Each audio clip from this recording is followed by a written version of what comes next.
So we all agreed maybe we'd get together in Toronto and try to finish writing the record there in a rehearsal studio.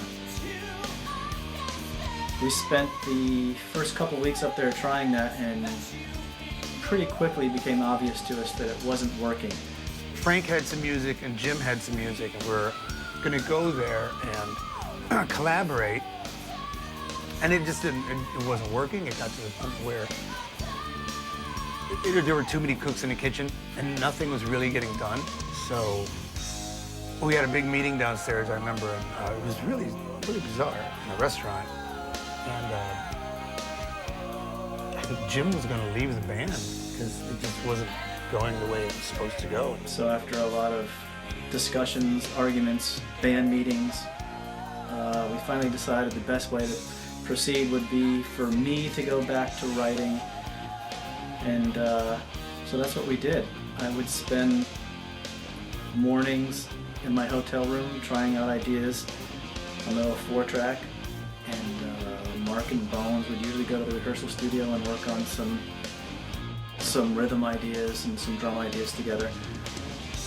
Frank would be in his room working on his leads, and Ray would be usually sleeping till about 6 o'clock in the evening. Some of the recording and the writing of the album went very smooth, it was very easy, and it came very naturally. But I do remember there were periods, and I'm sure all the guys remember as well, that it got a little stressful there. Basically, we put ourselves in a situation where we were in Toronto, we couldn't really come home, so things need to get finished up. And you know, a lot of times you just can't rush the creative process. You can't just be spitting out songs and banging out songs. So I know we didn't compromise, but we were definitely in Toronto for a long time. I actually think we might have seen seasons change from winter, to summer and back again. We really got on each other's nerves in close quarters. We had 2 rooms between the 5 of us, and a lot of time together. I remember just waking Mark up in the middle of the night a million times. Banging on his door, leaving ashtrays against his door.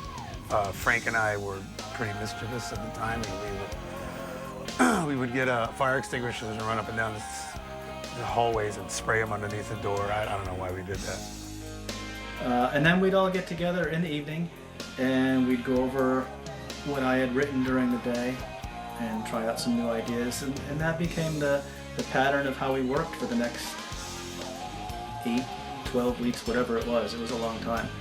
And it was frustrating, but looking back on it, I really liked the way it came together and have really fond memories of the whole experience, actually. Being sequestered in a hotel room in a studio for 6 months with just us, no outside influence, no one at home, you were sitting on your couch being lazy or going out. We were working for 6 months, solid on the record. I think it worked really well.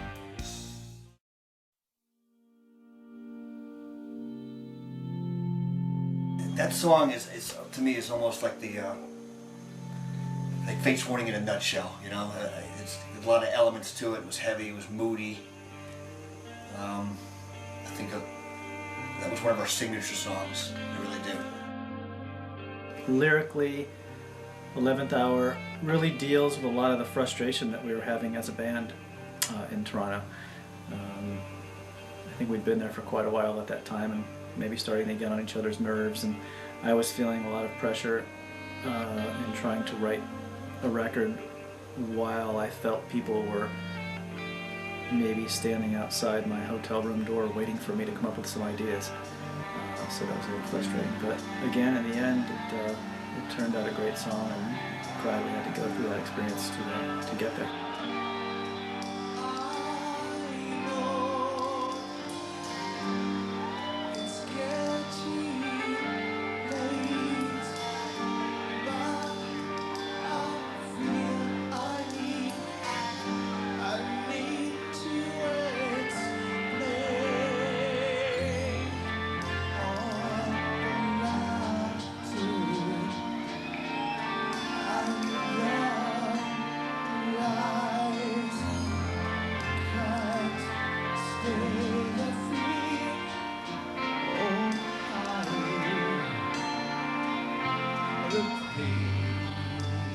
Again, I used some electronics and actually tuned percussion in this one, as far as some of the bells and that kind of stuff, and shakers, and Thought it was a very, very creative piece. Again, I think this is a classic example of utilizing the strengths of each member of the band during this song.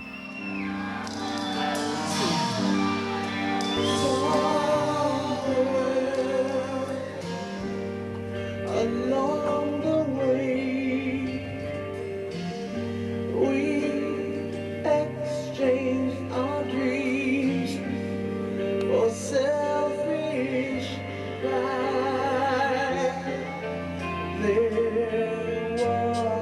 was a common goal, but somehow that vision has died.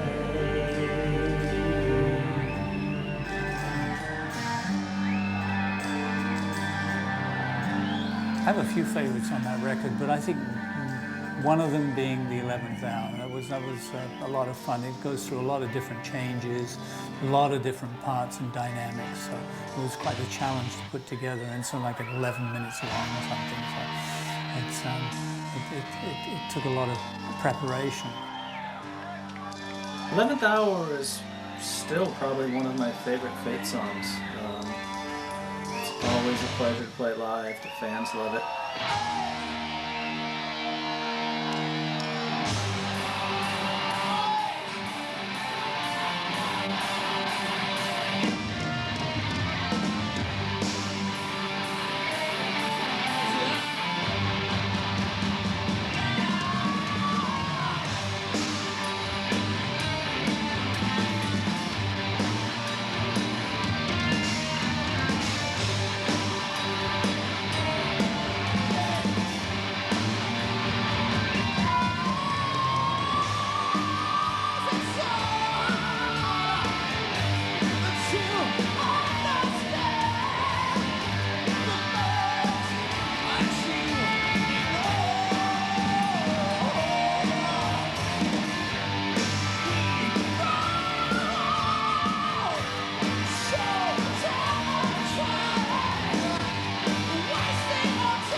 When we were doing that, Jim said, try to come up with something sort of a, an oh thing, without words, where you're just singing. And that maybe the crowd could sing along with.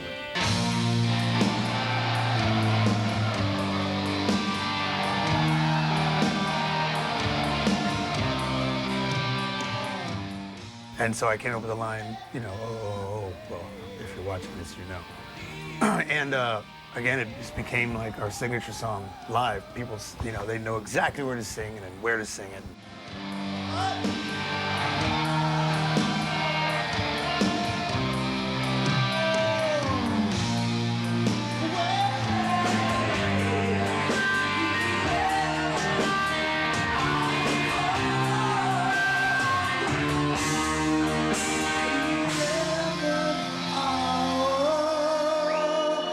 It was a lot of fun doing vocals with Ray. He put out big time for that record and sang extremely well. And the parts were pretty complex.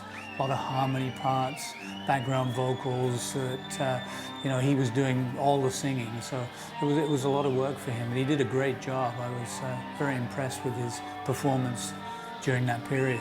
The biggest problem I had with Ray was getting him into the studio to do those vocals. He was always AWOL. It's like, where's Ray? And we could never find him. And it was like, it didn't matter what time of day or night it was, he was always out somewhere doing something with somebody.